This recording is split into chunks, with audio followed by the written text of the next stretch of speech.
Hathazari bus stand এলাকার যে ভয়াবহ যানজট এবং বিস্ফোরক হিসেবে খ্যাত এই এলাকার যানজট নিরসনে কঠোর অবস্থানে রয়েছে প্রশাসন। এ নিয়ে দীর্ঘ অনেকদিন ধরে কথা হচ্ছে, তবে দু একদিন ধরে কিছুটা হলেও অন্ততপক্ষে পরিবর্তন দেখা যাচ্ছে। যেমনটা দেখতে পাচ্ছেন, এখন বাস স্টেশন এলাকা অনেকটা এরকম যানবাহনকে থামতে দেওয়া হচ্ছে না, এবং সে কাজটা করার জন্য কিন্তু অনেক জনবলের প্রয়োজন রয়েছে। ট্রাফিক পুলিশ, স্বেচ্ছাসেবক, বিভিন্ন রাজনৈতিক সংগঠন কিন্তু এখানে নেতৃত্ব যারা আছেন তারা কিন্তু এখানে দায়িত্ব পালন করছেন। এবং এই যে আমি যদি একটু দেখাই, এখানে কিন্তু একটা ভবন ছিল, সেই ভবনটা কিন্তু ভেঙে দেয়া হয়েছে এবং এই জায়গাটা কিন্তু বড় করা হয়েছে যাতে করে এখানে কোনো যানবাহন না থামে। তবে দীর্ঘ অনেক বছর ধরে যে চালক ভাইদের যে স্বভাবজাত একটা অভ্যাস, এখানে আসলে দাঁড়াতে হবে, যাত্রী নিতে হবে, ওঠানামা করতে হবে, এই কাজগুলো করতে যেয়ে কিন্তু এখানে ব্যাপক যানজট হয়। তো এই নিয়ে আইন শৃঙ্খলা রক্ষা কমিটিতে ব্যাপক কথা হয়েছে। উপজেলা প্রশাসন, জেলা প্রশাসন, থানা, পুলিশ সবাই কিন্তু রাজনীতিবিদ মিলে এখানে সিদ্ধান্ত নিয়েছে এখন এই এলাকায় কোনো যানবাহনকে থামতে দেয়া হবে না এবং সেই বিষয়টা ধরে রাখার চেষ্টা করা হচ্ছে। আমি যদি একটু দেখাই আপনাদেরকে, আপনারা হয়তো খেয়াল করবেন, এখন আগের চেয়ে মহাসড়ক আরো অনেক বড় করা হয়েছে। যে ইলেকট্রিক পোলগুলো দেখতে পাচ্ছেন, সে পোলগুলার বাইরে এখন যানবাহনকে থামতে দেওয়া হবে না, অথচ আগে সেখানে পোলের আরো প্রায় 20 ফিট ভিতরে কিন্তু যানবাহন এখানে দাঁড়িয়ে থাকতো। এখন সেই জিনিসটা আর করতে দেওয়া হচ্ছে না। আমি যদি পশ্চিম দিকেও দেখাই, এখানে বাগঘর ছিল, এখানে শাহজাহান হোটেল ছিল, এগুলো কিন্তু ভেঙে দেওয়া হয়েছে এবং যে অধিগ্রহণ করেছে সরকার সেই জায়গাটা অবমুক্ত করা হয়েছে। সেখানে যান চলাচলের জন্য এখন উন্মুক্ত করে দেওয়া হচ্ছে। হয়তো এটার শতভাগ সুফল খুব দ্রুততম সময়ে পাওয়া যাবে বলে আমরা একটা আশা করতে পারি। আমরা সর্বপ্রথম ট্রাফিক পুলিশের কাছে জানতে চাইব, কারণ অনেকের কাছে এই বিষয়ে কোনো নির্দেশনা নেই। দায়িত্ব রয়েছেন, ডিমান্ডটা একটু বলবেন, এখন কোন কোন এলাকায় গাড়ি থামতে পারবে না, কি নির্দেশনা এসেছে প্রশাসনের পক্ষ থেকে, বিষয়ে একটু বলবেন। ধন্যবাদ আলী ভাইকে। আলী ভাই, এখানে মোড়ে কোনো প্রকার ইয়া করা যাবে না, ওই গাড়িগুলো দাঁড়ানো যাবে না, সেটা মাননীয় প্রতিমন্ত্রী মহোদয় আমাদেরকে নির্দেশনা দিয়েছেন খুব স্ট্রেটলি। আর এখানে গাড়ি শুধু চলমানই থাকবে, মোড়ের মধ্যে কোনো পাশে কোনো দিকেই ছত্তর থেকে ধরে কোনো দিকে গাড়ি চলবে না, ও ধরনের নির্দেশনা আছে যাতে করে মানুষের ভোগান্তি না হয়। ধন্যবাদ।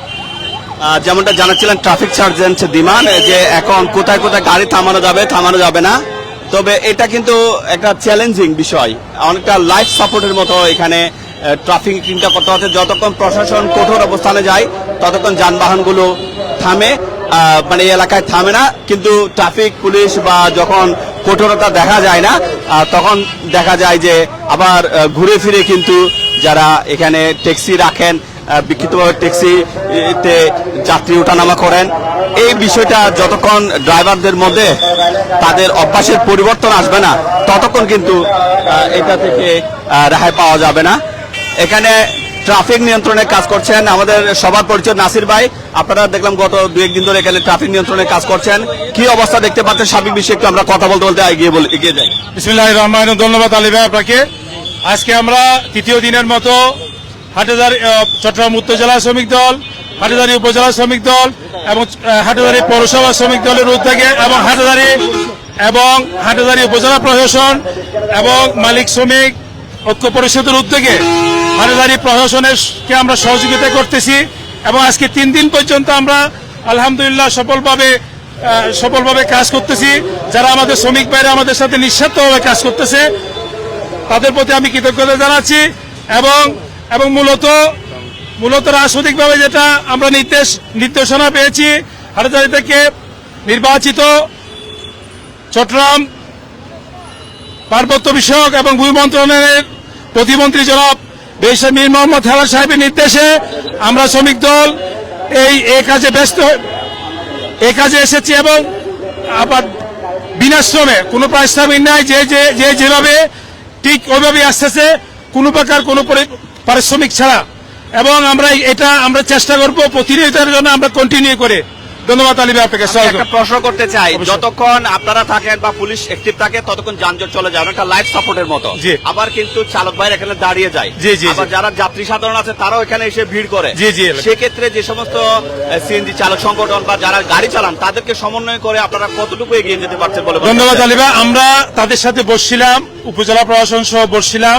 মূলত এই জায়গাটার মধ্যে কিছু একটা শর্ট রয়েছে ওই দিন, যেটা ইউনো মহোদয় বলেছিল, এদিকে একটা জায়গা করবে যেন গাড়িগুলোর জন্য, সিএনজি গুলোর জন্য এক্সট্রাভাবে একটা এদের একটা আলাদাভাবে করবে, যেগুলা রাউজান থেকে আসে বা এদিক থেকে যেগুলো আসে, এবং তাদের সাথে আলোচনা হয়েছে।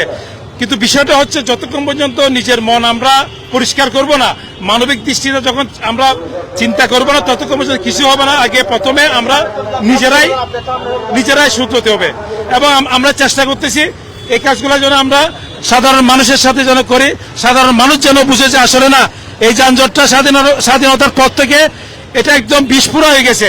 এটা জামে বসলে বোঝা যায় যে আলী ভাই, জামে যখন পড়ি বোঝা যায় যে আসলে দুনিয়াদারি কি। ধন্যবাদ আলী ভাই আপনাকে, আপনি আসার জন্য। সালাম আলাইকুম রহমতুল্লাহ। আমরা একটু যুক্ত করতে চাই সৈয়দ নাসির, উত্তর জেলা শ্রমিক দলের সাধারণ সম্পাদক।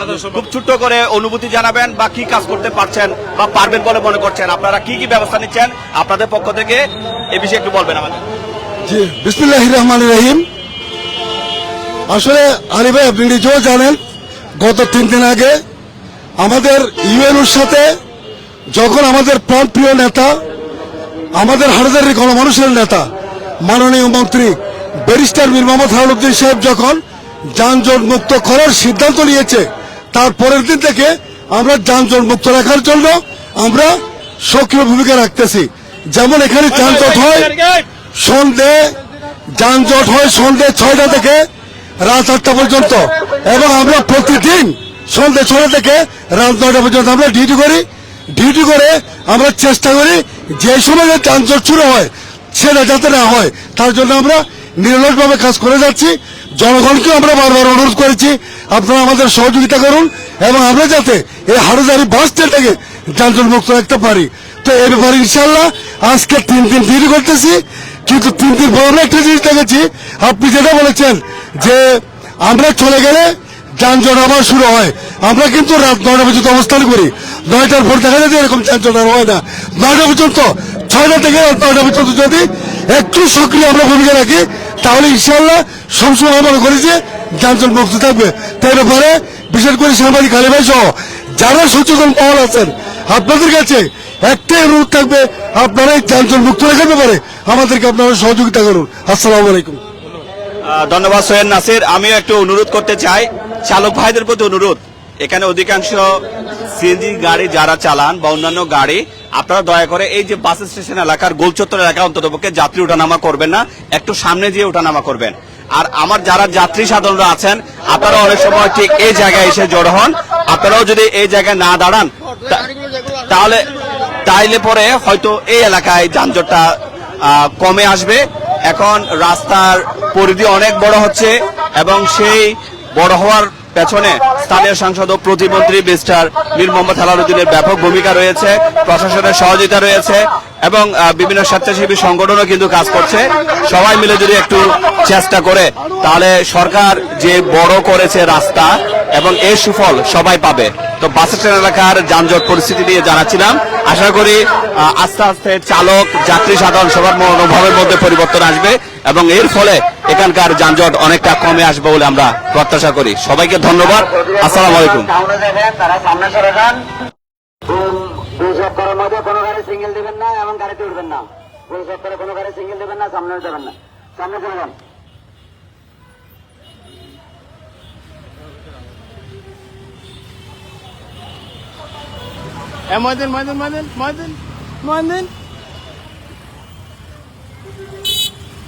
আয় ওনার পিছে পিছে আছে, মাস্ক খোলার না, এই যে মাস্ক খোলার না।